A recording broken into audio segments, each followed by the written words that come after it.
Gifts देकर बच्चों की मुस्कुराहट का कारण बन जाते हैं। तभी तो हर क्रिसमस पर बच्चे अपने सेंटा का बेसब्री से इंतजार करते हैं।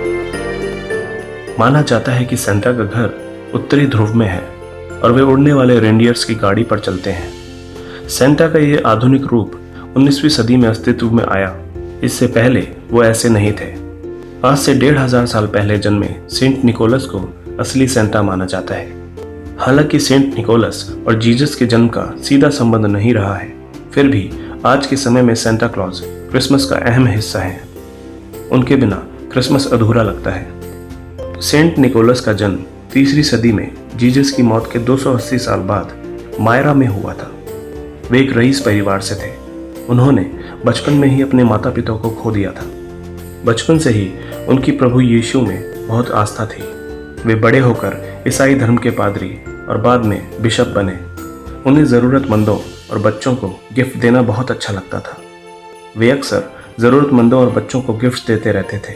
सेंट निकोलस अपने उपहार आधी रात को ही देते थे, क्योंकि उन्हें उपहार देते हुए नजर आना पसंद नहीं था। वे अपनी पहचान लोगों के सामने नहीं लाना चाहते थे। इसी कारण बच्चों को जल्दी ही सुला दिया जाता था। आज भी कई जगह ऐसा ही होता है। अगर बच्चे जल्दी नहीं सोते तो उनके सेंटा उन्हें उपहार देने नहीं आते। सेंट निकोलस की दरियादिली की एक बहुत ही मशहूर कहानी है। उन्होंने एक गरीब की मदद की थी जिसके पास अपनी 3 बेटियों की शादी के लिए पैसे नहीं थे और मजबूरन वो उन्हें मजदूरी और देह व्यापार के दलदल में भेज रहा था।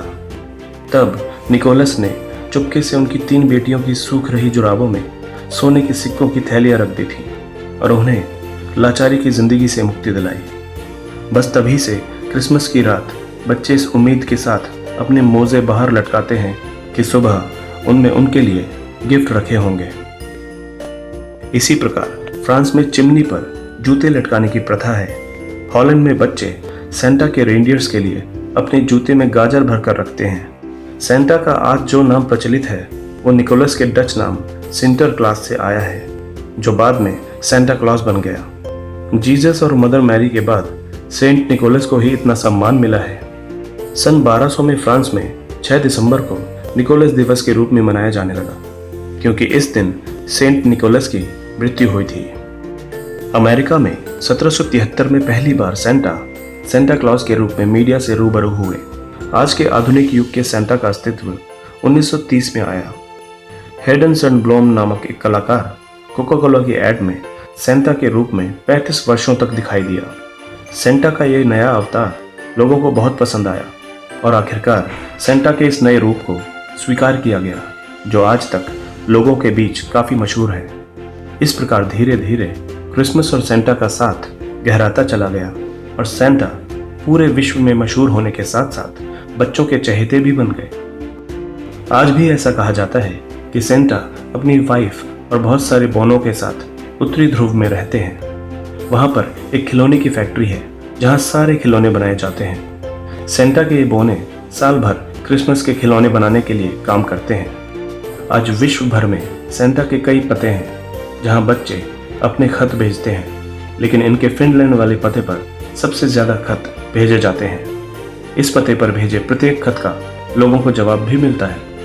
आप भी अपने खत सेंटा को इस पते पर भेज सकते हैं। सेंटा का पता है Santa Claus village, FIN 96930, Arctic circle, Finland.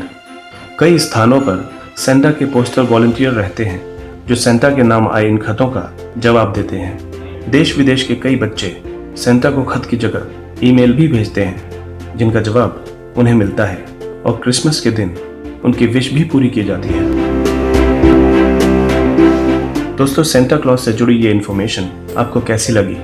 आप कमेंट करके हमें ज़रूर बताएं। मिलते हैं नेक्स्ट वीडियो में। इसी के साथ merry Christmas and happy new year. हम यही कामना करते हैं कि साल 2018 आप सभी के लिए मंगलकारी हो।